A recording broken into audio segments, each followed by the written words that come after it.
Picture this, it's 2024, and the American economy is at a crossroads. Two candidates, each with a radically different vision for the nation's financial future, are vying for your vote. In one corner, we have Kamala Harris, carrying the torch of the Biden administration. In the other, Donald Trump, promising a return to his previous economic policies. But what do their plans really mean for your wallet, your job, and the country's prosperity? Let's dive into the economic showdown of the decade.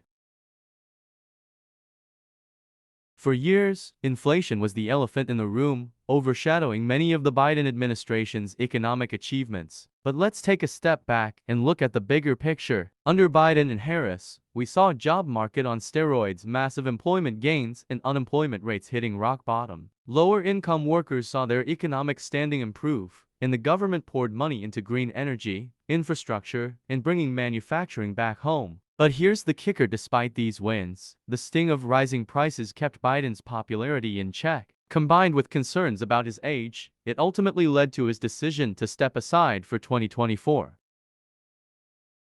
Now, let's talk Trump. His first term was marked by a trifecta of economic moves, a huge tax cut that had billionaires grinning, a regulation-slashing spree that had industries cheering, and trade wars that had China and other competitors on edge. As he gears up for a potential comeback, Trump is doubling down on these policies. But he's also adding a new controversial ingredient to the mix: mass deportations of undocumented immigrants. This move could shake up the labor market in ways we haven't seen before.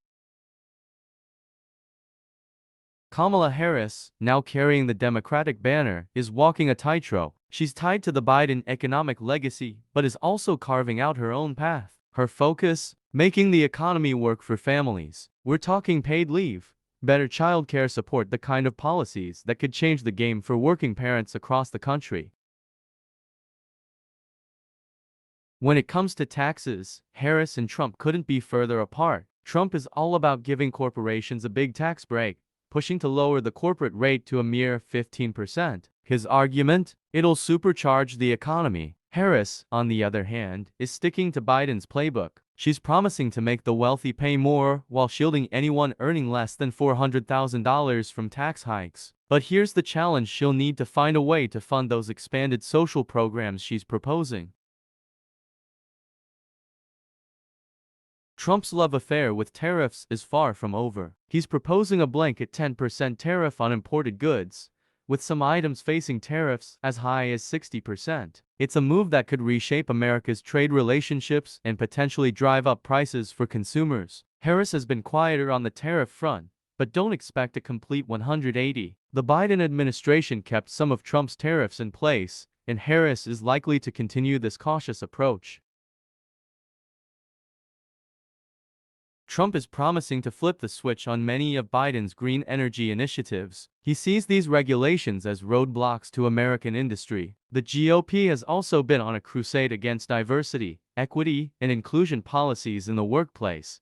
Ironically, while Republicans criticize the current administration for holding back energy producers, U.S. oil production has actually hit record highs under Biden and Harris. The Federal Reserve plays a crucial role in managing inflation and interest rates. Trump has a history of butting heads with Fed Chair Jerome Powell, and he's making big promises about tackling inflation and lowering interest rates. The catch: presidents don't actually control these decisions. Harris hasn't said much about the Fed, but her Senate record suggests she might lean towards more progressive economic policies. This could influence her Fed appointments down the line. So, what might these different approaches mean for the future? Some experts warn that Trump's policies could lead to higher deficits and potentially spark inflation. On the flip side, Harris's plans for expanded social programs would need careful financing to avoid similar pitfalls. As we barrel towards the 2024 election, the choice couldn't be clearer or more consequential. Will America opt for Trump's corporate-friendly, tariff-heavy approach, or will voters back Harris's vision of a more family-oriented, progressive economic policy? The decision is in your hands, and the stakes couldn't be higher. Your vote won't just shape the next 4 years, it could set the course for America's economic future for decades to come.